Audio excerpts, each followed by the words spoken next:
Hai, bagus ini.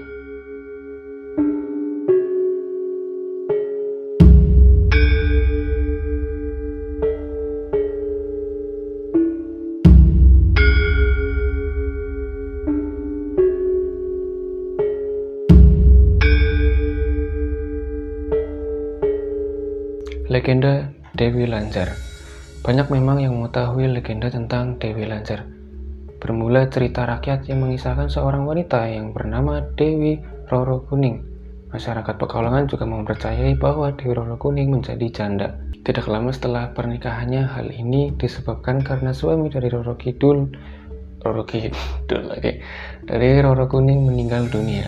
Dan dari sinilah Roro Kuning disebut sebagai Dewi Lanjar. Dewi Lanjar yang memiliki arti seorang janda belia, tidak seperti apa yang ia harapkan.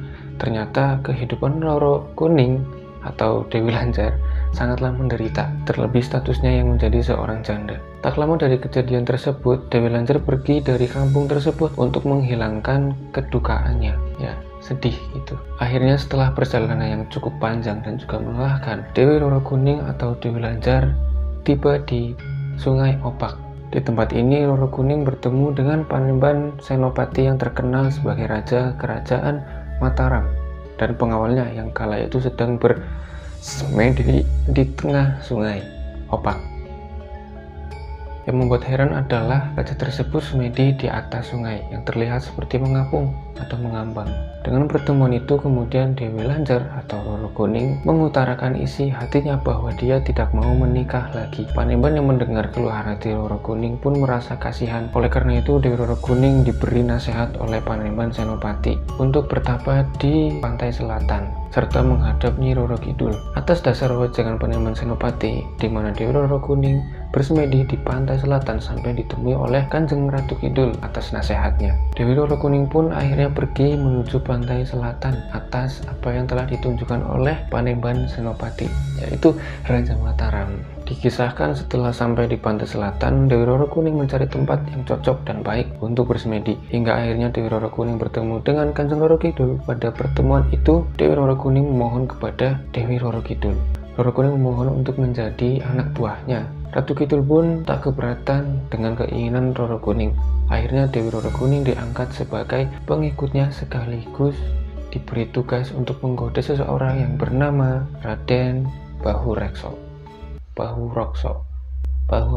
Ya itulah. Dimana Raden Bahurekso adalah pendiri kota Pekalongan yang pada waktu itu sedang pembukaan hutan untuk didirikan sebuah kerajaan. Singkat cerita, Dewi Lanjar bersama ribuan pasukan Kanjeng Ratu Kidul tidak berhasil atau gagal karena kesaktian Raden Bahurekso yang diperoleh dari petapa Ngalong seperti kelelawar. Semua godaan dan cincin pasukan dapat dikalahkannya, bahkan tunduk kepada Raden Bahurekso. Ya, pada waktu itu Roro Kuning ditugaskan untuk menggoda beliau, di mana bertugas dan juga ditemani oleh ribuan pasukan dari Kanjeng Ratu Kidul. Karena kejadian ini pula, Dewi Lanjar tidak berani pulang ke pantai selatan karena merasa malu kepada Kanjeng Roro Kidul. Lantas karena hal itu, Dewi Lanjar memohon restu kepada Raden Bahurekso untuk tinggal di Pekalongan. Oleh Raden Bahurekso disetujui, bahkan oleh Kanjeng Roro Kidul diperintahkan untuk membangun sebuah kerajaan gaib di pantai selatan. Kok gelap?